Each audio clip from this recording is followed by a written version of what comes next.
নমস্কার।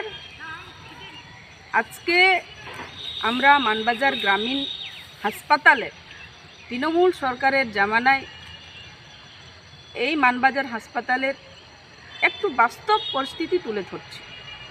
এটা মানবাজার গ্রামীণ হাসপাতাল। এই হাসপাতাল গাছপালা নোংরা আবর্জনাতে পরিপূর্ণ। গোটা হসপিটাল দুর্গন্ধে ভরা। এখানে যে পরিমাণ ডক্টর প্রয়োজন সেই পরিমাণে ডক্টর নেই, কোনো পরিষেবা নেই, কোনো কিচ্ছু নেই। এখানে সাধারণ মানুষ ছোট ছোট সমস্যা হলো রেফার হতে হয় পুরুলিয়া, বাঁকুড়া, রাঁচি, কলকাতা। এই হসপিটালে অনেক মানুষ ভরসা করে। আজকে মানবাজারে যে পরিমাণ সংখ্যা মানুষের, তাতে করে এই হসপিটালে 10 থেকে 15টা ডক্টর থাকা উচিত, কিন্তু বাস্তবে তা নেই। এবং এটাও সবার জানা দরকার আছে, এই হসপিটালটা রাজ্য সরকারের প্রতিনিধি হিসেবে দেখার দায়িত্বে আছেন এই মানবাজার বিধানসভার বিধায়িকা মন্ত্রী সন্ধ্যারানী টুডু।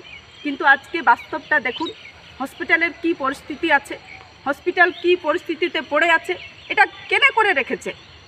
সমস্ত মানবাজারবাসীর বোঝার সময় এসেছে। আপনারা ভাবুন, আমরা কাদের উপর ভরসা করে বেঁচে আছি, এবং এটাতে আমাদের প্রত্যেকেরই দোষ আছে।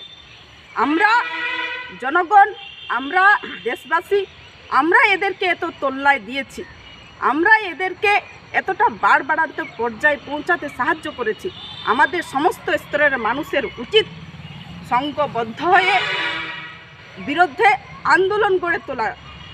এবং আজকে দেখুন, এই হাসপাতাল অনেক জায়গা আছে, অনেকটা জায়গা আছে। এদিকে দেখুন গোটা ফাঁকা আছে। এখানে যে মহকুমার হসপিটাল করার জায়গা আছে, কিন্তু বাস্তবে তৃণমূল সরকার সেটা করছে না। নিজেদের সুবিধার স্বার্থে নিজেরা চাইছে যে এখানে না করে অন্য জায়গায় করতে চাইছে। আজকে দেখুন যে এই দিকটা অনেকটা ফাঁকা আছে, এখানে এতটা জায়গা পড়ে আছে, 2 থেকে 3টা মহকুমার হসপিটাল হবে। অনেক বড় হচ্ছে নাকি? ওকে করো।